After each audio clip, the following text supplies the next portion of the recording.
On est en direct maintenant avec Valérie Pécresse, la présidente de la région Île-de-France. Bonsoir madame.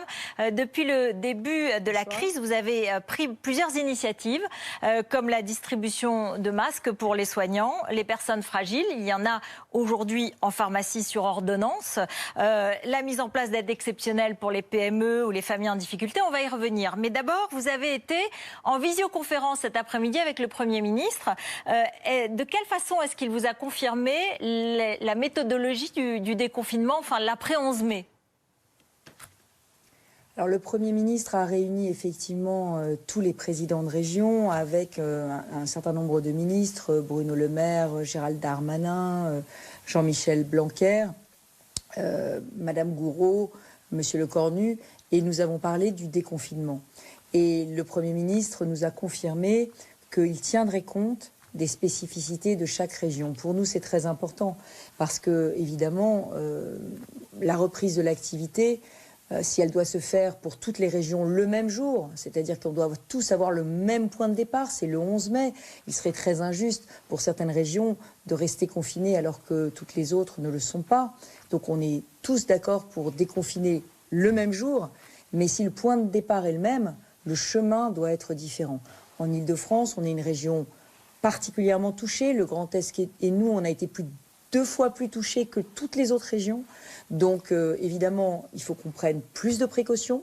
Et puis, par ailleurs, l'Île-de-France est une région très urbaine avec une singularité qui est cette importance des transports en commun dans la reprise de l'activité et du travail, des transports en commun dans lesquels on transporte habituellement 5 millions de personnes et qu'il va falloir sécuriser. Comment est-ce que vous voyez, vous, comme présidente de la région, la circulation en Île-de-France et notamment, on l'a entendu, l'Académie de médecine depuis hier recommande le port du masque, même dans la rue, mais de plus en plus s'élèvent les voix, et la vôtre, je pense, sur l'obligation du port des masques dans les transports en commun. Comment est-ce qu'on fait respecter cette obligation? Comment est-ce qu'on obtient les masques? Ce sont des questions très concrètes que se posent les franciliens aujourd'hui. Alors, plusieurs choses.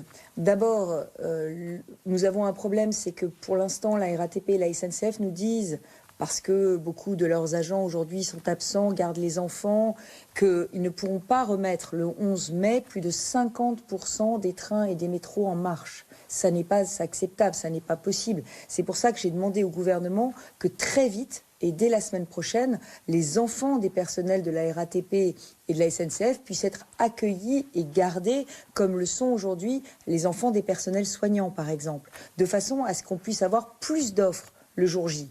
Mais même avec 60 ou 70% des transports qui fonctionneront, se posera quand même la question des distances barrières et de la protection.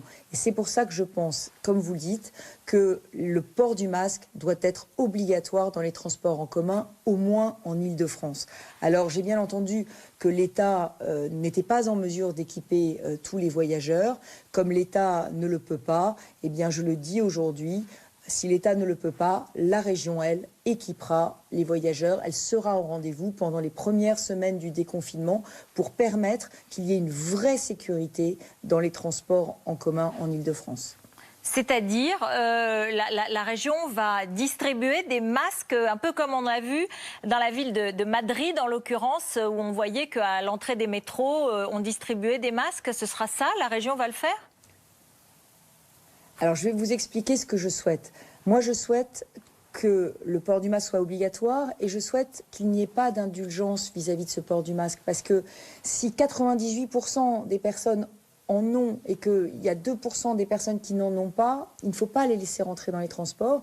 Et si elles y rentrent, il faut les verbaliser. Voilà, donc il faut qu'on ait des sanctions sur le non-port du masque. Parce que sinon, les efforts de 98% seront réduits à néant par l'indiscipline des 2%. Mais si on veut sanctionner et verbaliser, ce qui demandera évidemment de modifier les règles, puisqu'il faudra que les agents de la SNCF et de la RATP puissent verbaliser. Pour cela, il faut d'abord donner les masques. Il faut que tout le monde puisse en avoir. Et ce n'est pas le cas aujourd'hui, vous le savez. Donc oui, nous allons réfléchir aux modalités qui feront en sorte que tous les voyageurs auront des masques qui seront donnés par la région. Ils seront donnés dans les stations de métro, des stations de train, les stations de RER, ou alors il faudra aller les chercher dans les pharmacies, dans les bureaux de tabac Nous allons encore réfléchir aux modalités. Il faut qu'on en discute avec l'État, avec les opérateurs, pour voir quels sont les meilleurs points de collecte de ces masques pour éviter, là encore, des effets de foule, des queues trop longues, qui seraient totalement contraires à l'esprit des mesures barrières que nous devons aussi instaurer dans les transports en commun et dans les entreprises. Alors, par ailleurs, je précise que les entreprises ont aussi vocation à prendre le relais petit à petit, parce que les entreprises doivent équiper leurs salariés en masques et le temps de trajet fait partie du temps de travail. Donc les entreprises vont devoir prendre le relais aussi petit à petit. Donc l'aide de la région est une aide ponctuelle pour redémarrer l'activité dans des bonnes conditions, pour rassurer tous les habitants de la région qui vont devoir reprendre les transports en commun, et puis aussi pour les entreprises qui n'ont pas les capacités de commander, de passer des grosses commandes en Chine, de masques ou en France, eh bien la région met à leur disposition une centrale d'achat régionale pour qu'ils puissent commander le gel, les masques, les gants qu'il leur faudront pour reprendre leur activité. On a déjà plus de 2000 entités qui ont passé commande sur la centrale d'achat région, plus de 9 millions de masques qui ont été commandés par la centrale d'achat francilienne. Ça c'est très important parce qu'effectivement, ça peut rassurer pour recommencer. Donc, vous êtes relativement optimiste, du coup, sur ce redémarrage, cette sortie du confinement. Et même si vous dites, attention, il faudra continuer le télétravail, vous pouvez demander aux entreprises, par exemple, l'État, vous, comme région, demanderont aux entreprises de continuer du télétravail ?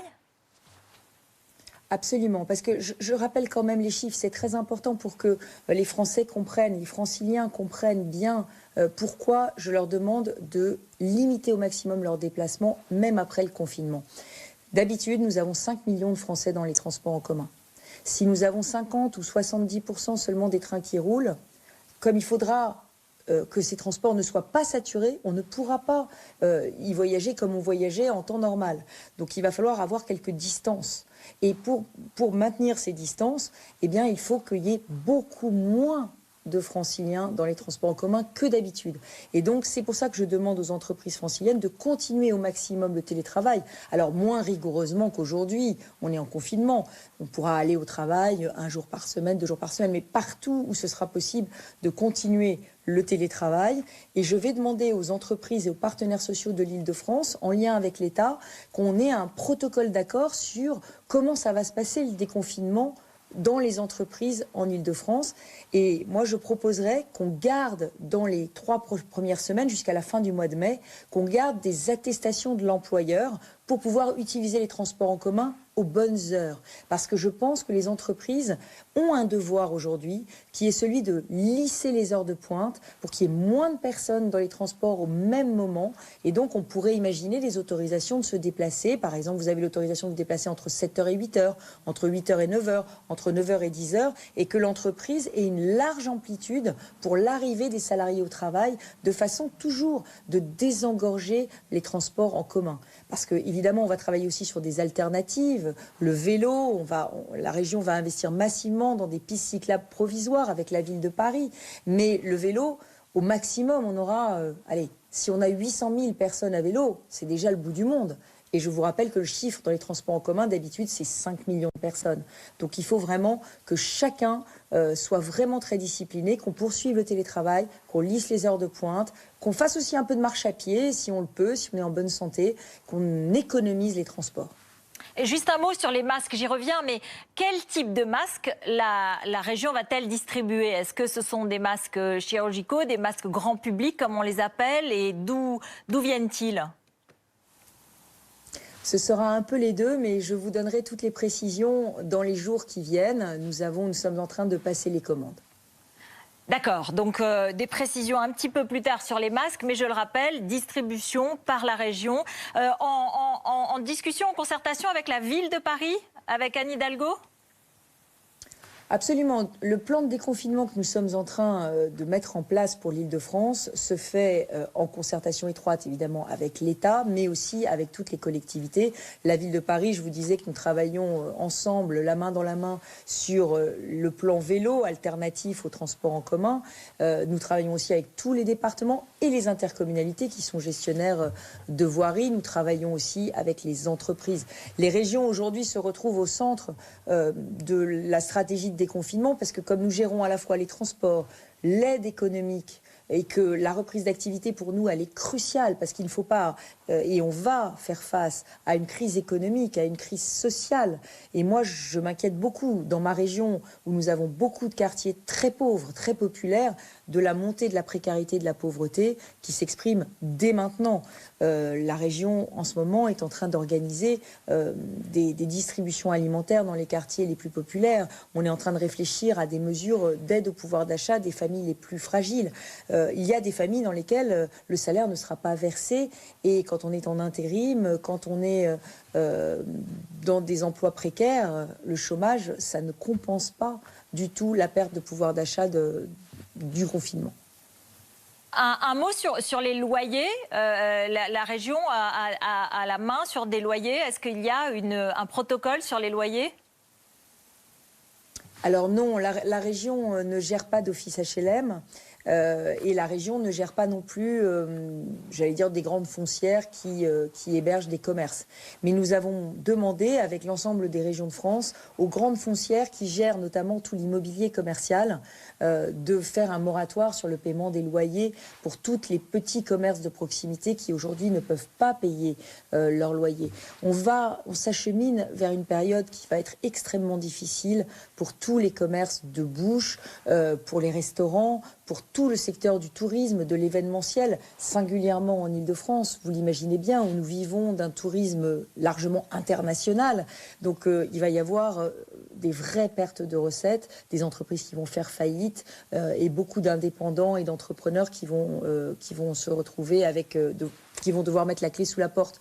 Donc pour eux, la région, en lien avec les intercommunalités, en Île-de-France, mais dans les autres régions aussi, est en train de mettre en place un système d'aide en quasi-fonds propres pour empêcher les faillites de ces cafés, de ces bars, de ces restaurants. Merci beaucoup. Merci Valérie Pécresse d'avoir été en direct avec nous avec cette information. La région offrira les masques, mettra à disposition les masques dans les transports en commun les premières semaines. Ensuite, ce sera aux entreprises de prendre cela en charge, bien sûr. Pour celles qui le pourront, elles le feront en tout cas. Merci d'avoir été